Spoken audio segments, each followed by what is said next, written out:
Hello there, Joe Barnes here, and welcome to another episode of Make It Happen Monday. I do hope that you've had a super productive week this last week and are ready for a rip-roaring week ahead.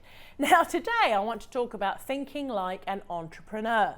And this episode has been inspired by a comment I saw where somebody was saying how sick they were of being sold to on webinars.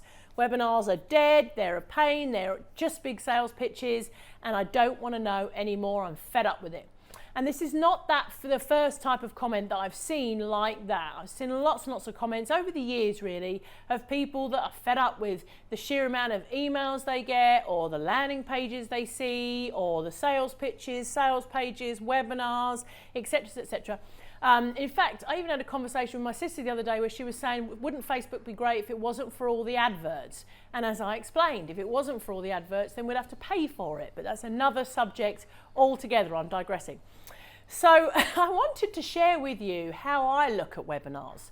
Yeah, what goes through my head when I'm on a webinar, or I'm receiving a sales pitch, or I'm getting lots of emails, or I'm seeing lots of adverts in my newsfeed, etc. And if you change your mindset towards this, then I think it will have a really positive effect on how you surf the net and your experiences while you are trawling through the different platforms. And the way I see it is I look at what can I learn from this. Every advert I see, every webinar I attend, every sales pitch I get led to, every email I read, what can I learn? Is this something I can do with my business, or is this something I never want to do with my business? What's the good and what's the bad? I mean, webinars, let's take those as an example. We all know, right, that when you go to a webinar, if there's a 20-minute intro on the person and their history, it's going to get followed by a 40-minute sales pitch, roughly, yeah? I learned that very early on. So I never do a 20-minute intro on me and my history. Most people aren't bothered. Straight into the content, tell some stories about your life as you go through so people get to know you, and then make sure you deliver amazing content before you even think about trying to make a sale and ask your audience to do something. So a lesson learned early on from listening to webinars where they do that. But still, I still listen to some webinars where I know it's a big sales pitch, but what can I learn from the pitch itself? Yeah, there have been some brilliant sales pitches out there from people that I can take certain elements from, that I can think, oh, I can use that copy on a sales page I'm doing, or I can use that piece on a headline I'm doing, or I even watch the sales pitch all the way through and think, oh, I could do that as a course.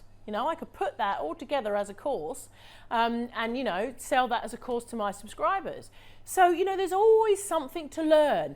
Ads that come through my newsfeed, I'm always looking at them to see how they're placed, what pictures they use, how many comments and likes, have they been effective, all that kind of stuff. And how could I maybe use that in my ads? Emails. Yeah, I mean, I love Ryan Dice, for instance, digital marketing, absolutely brilliant, okay? He does loads of split tests and all the rest of it. But like I said in another one of my videos, he sends too many emails for me, yeah? From my point of view, I'm sure it works and it sells lots. But for me and my business, I've looked at that and I've thought, right, I want to adopt some of what he's got, but I don't want to adopt other things. I'm learning from that on the things that I want to do with my business and what I don't want to do with my business, yeah? So from every person I'm signed up to, every webinar I attend, every advert I see, I'm looking for an opportunity to learn. What can I incorporate into my business, or what don't I want to do in my business? And that's what I urge you to do. Rather than just moaning and whining and, oh my God, I'm being sold to again, look at it in a different way. Yeah, come at it from a different approach. So your challenge for this week, should you choose to accept it, I'm just checking my notes. Number one, know your path. Know the direction your business is going in. It's amazing how so many of these videos, I do say the same things over and over again, because there are some really cool things about your business that you must have in place. And knowing your business, knowing the direction you're going in, knowing your path is a really good starter for everything you want to do. Number two, look for inspiration and opportunity in everything around you. Everything, even the adverts on telly. There's some good adverts on telly. The reason I'm doing that and pointing over there is because that's where the telly is. So look at adverts on telly, look at adverts in magazines, radio stations, hoardings, boards. Everywhere around you, there is inspiration of what other people are doing that you can maybe use in your business. Number 3, from all the noise, because there is a lot of noise, but from all the noise, just draw out what you need to learn for your business. And you know what? If you're getting too much noise from somebody, unsubscribe. Don't look at that blog anymore. Don't like that Facebook page anymore. Delete it from your world, your mind. Don't have it coming into your radar anymore because you're not learning from it and you're not using it, okay?